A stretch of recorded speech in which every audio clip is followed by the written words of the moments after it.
Bismillahirrahmanirrahim. Assalamualaikum warahmatullahi wabarakatuh.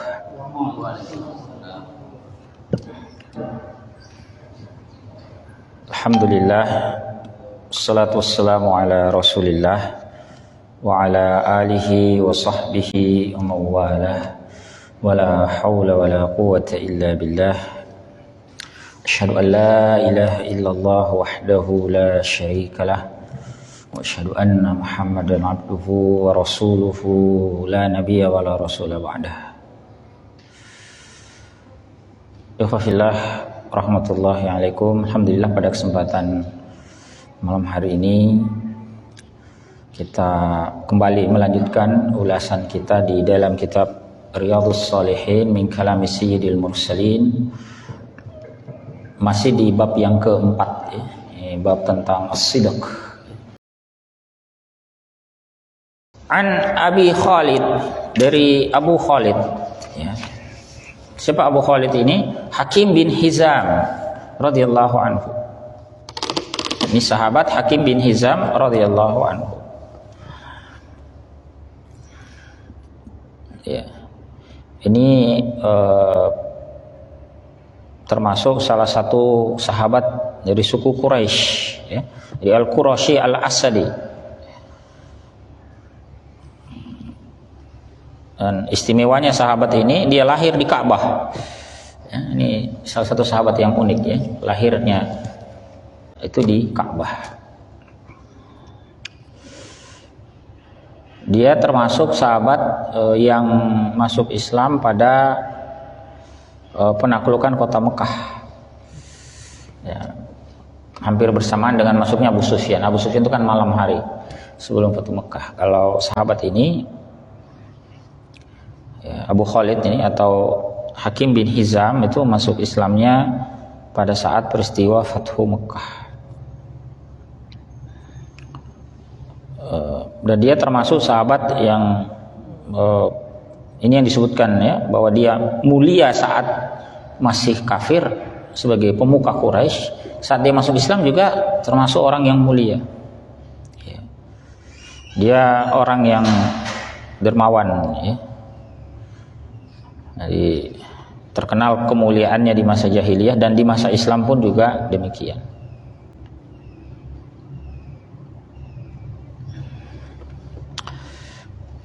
Bahkan dia termasuk salah satu tokoh yang mengendalikan Darun Nadwah. Darun Nadwah itu tempat berhimpunnya orang-orang Quraisy, ya, untuk merancang strategi apa yang akan mereka lakukan untuk menghadang dakwah Islam, ya. Namanya Darun Nadwah. Nah, termasuk orang ini ketika masih kafir, ya, Hakim bin Hizam ini salah satu tokoh, ya, yang mengontrol Darun Nadwah itu.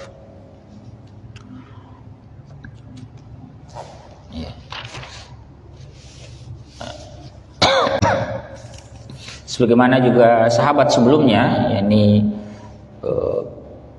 Sahal bin Hunayf. Ini sahabat ini, Hakim bin Hizam, itu juga meriwayatkan sekitar 40 hadis, ya, dari Nabi Shallallahu Alaihi Wasallam. Nah, di antara hadis yang diriwayatkannya adalah hadis tentang khiyar ini, ya. Beliau katakan ini, qala Rasulullah Shallallahu Alaihi Wasallam, bersabda Rasulullah Shallallahu Alaihi Wasallam, al-bayyi'ani bil khiyari ma lam yatafarraqa. Al-bayyi'ani, dua orang yang bertransaksi jual beli. Ada penjual, ada pembeli. Itu disebut bayyi'an. Jadi kata ba'a yabi'u itu dalam bahasa Arab bisa berarti penjual, bisa juga arti pembeli. Jadi ba'a itu artinya bisa membeli, bisa menjual, tergantung. Jadi kalau disebut al-bayyi'ani, dua orang, berarti satu penjual, satu pembeli. Jadi penjual pembeli itu bil khiyari, ya, punya hak khiyar. Hak khiyar itu hak untuk melanjutkan transaksi atau tidak jadi. Malam yatafarraqa, selama keduanya belum berpisah. Ini kalau dalam pembahasan fikih namanya khiyar majelis. Tapi bukan itu fokus kita, ya, bukan fokus fikih, ya, kajian kita. Nah, fokusnya itu di kalimat belakangnya. Apa yang beliau sampaikan? Fa in shadaqa wa bayyana, kalau keduanya jujur dan mau menjelaskan maksudnya kalau ada cacat barangnya, ya. Jelaskan ini baju saya jual. Tapi dia tahu ada cacatnya, dia tidak sembunyikan, dia sampaikan. Tapi mohon maaf itu kantongnya bolong misalnya. Ya. Atau ada jahitannya sedikit tidak kuat di samping. Nah, dia ceritakan. Bukan dia pura-pura. Jadi dalam Islam itu kalau kita tahu ada barang cacat, ya, ada cacat pada barang yang kita jual, harus disampaikan. Keliru itu kalau begini ya, termasuk kekeliruan itu kalau menjual barang itu tidak. Ya ini barangnya apa adanya, silakan Anda cek. Padahal kita tahu ada cacatnya. Kondisi apa adanya, nah, kan kadang bahasa. Dia tidak bohong lah, dia bilang kondisi apa adanya. Tapi kan belum tentu si pembeli itu jeli atau teliti mengetahui cacatnya, apalagi kalau cacatnya itu tersembunyi. Dia jual HP misalnya. Nah, silakan Pak dicek ini. Iya HP-nya. Beginilah HP-nya kondisinya. Orangnya cek. Oh, dilihat masih secara umum masih normal. Ceknya kan paling berapa menit sih? Mungkin 5 menitan. Ada yang cek HP sampai 10 menit? Nggak ada. Paling 5 menitan. Dia lihat fungsi-fungsi umum, kameranya jalan, suaranya berfungsi, coba ditelepon bunyi, segala macam. Padahal HP itu hanya bisa tahan setengah jam, di situ mati. Baterainya kelihatan banyak itu, 80%, 70%, tapi tiba-tiba mati itu. Kalau sudah setengah jam dipakai mati sendiri. Ini kan tidak diketahui oleh pembeli, meskipun pembeli sudah cek. Karena kan ceknya paling beberapa menit saja. Fungsi-fungsi umumnya dicek normal semua. Ternyata ada cacat satu yang tidak diketahui. Nah, si penjual yang tahu itu wajib menyampaikan. Ya. Jadi tidak cukup dia hanya bilang kondisi apa adanya. Silahkan Bapak cek. Kalau Bapak setuju, Bapak ambil. Kalau tidak setuju, tidak usah dibeli. Ya. Gitu ya. Nah, ikhwafillah rahmatullahi alaikum. Nah, kalau fa in shadaqa, kalau mereka jujur wa bayyana dan mau menjelaskan, kalau ada cacat dari barang yang ditransaksi, mereka mau menjelaskan, maka burika lahuma fi bai'ihima, diberkahi bagi keduanya pada jual beli mereka. Allah berkahi jual beli itu. Ya? Jadi jangan khawatir kalau Anda berdagang, Anda ceritakan cacatnya lantas nanti tidak laku ini barang saya. Kalau saya ceritakan cacatnya tidak laku, keliru. Justru kalau kita mau ceritakan itu Allah berkahi perdagangan itu. Ya, mungkin penjual itu pembeli itu tidak beli, tapi bisa jadi ada pembeli lain yang Allah gantikan yang malah lebih baik. Ini jadi tidak usah khawatir. Syariat yang dibawa oleh Nabi Shallallahu Alaihi Wasallam kepada kita itu mendatangkan keberkahan, ya, mendatangkan rahmat kebaikan bagi kita. Yang penting kita mau istiqomah mengikuti. Jadi kalau diperintahkan sampaikan, ya sampaikan. Ini HP ini Pak, ya memang fungsi-fungsi umumnya bagus Pak, tapi nanti Bapak pakai setengah jam dia mati sendiri. Nah, gitu. Apa sampaikan saja. Itu kalau pembelinya paham, wah hebat sekali ini orang, dia sampai cerita yang begitu. Tidak banyak orang bisa cerita yang begitu kan. Atau jual mobil, nah ini Pak mobil Pak. Ini kadang-kadang kalau sudah lari 70-80 itu blong dia. Nggak tahu juga kenapa, sudah diservis berkali-kali. Ceritakan yang begitu.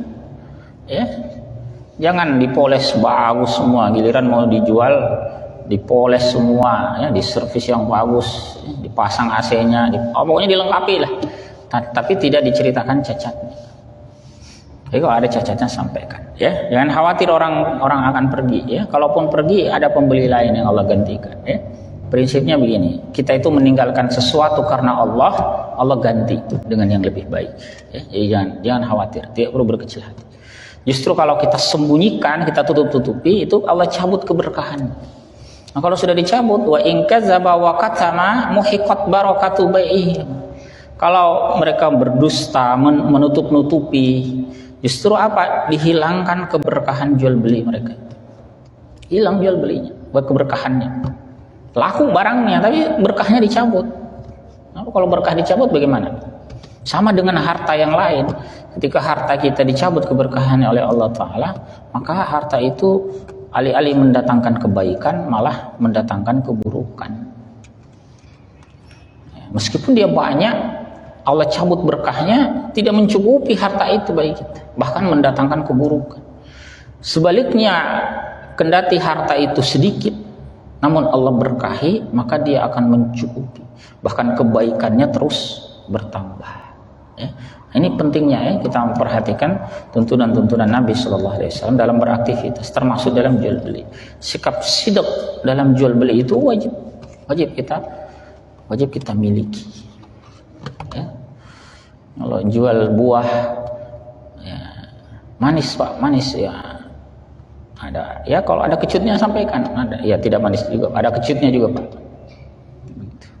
Ya. Kira-kira kalau kita bilang kecut, laku tidak? Ya ada yang beli gitu. Justru ada orang yang cari kecut. Ada keluarga saya dulu, dia datang beli mangga. Ini belum apa-apa, tiba-tiba si penjual mangga sudah bilang, wah manis Pak, manis semuanya Pak.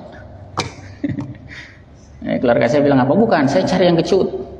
Istri saya mengidam. Begitu ya. Ya tidak semua orang cari yang manis ya. Ada yang cari yang kecut. Ya kita jujur saja lah, kalau memang kecut bilang saja kecut ya, ini memang kecut Pak, agak kecut ini Pak ya. Biasanya kalau yang lain ada yang manis, ini kali ini agak kecut. Nah Pak, sampaikan jujur ya. Nah, jangan mengelabui. Termasuk bentuk mengelabui itu mencampur yang manis, yang bagus ya dengan yang kecut, itu dicampur. Atau yang dikasih coba ke orang, coba Pak silakan dicoba. Nah, yang dicoba itu yang bagus, yang manis. Giliran yang dikasih ke orang bukan yang sama. Ya.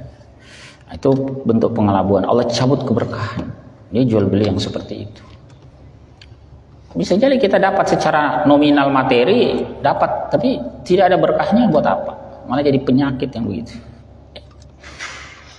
Ya, lebih baik jujur, sampaikan kalau memang ada kekurangannya ya. Niscaya Allah berkahi ya. Wallahu a'lam bishawab.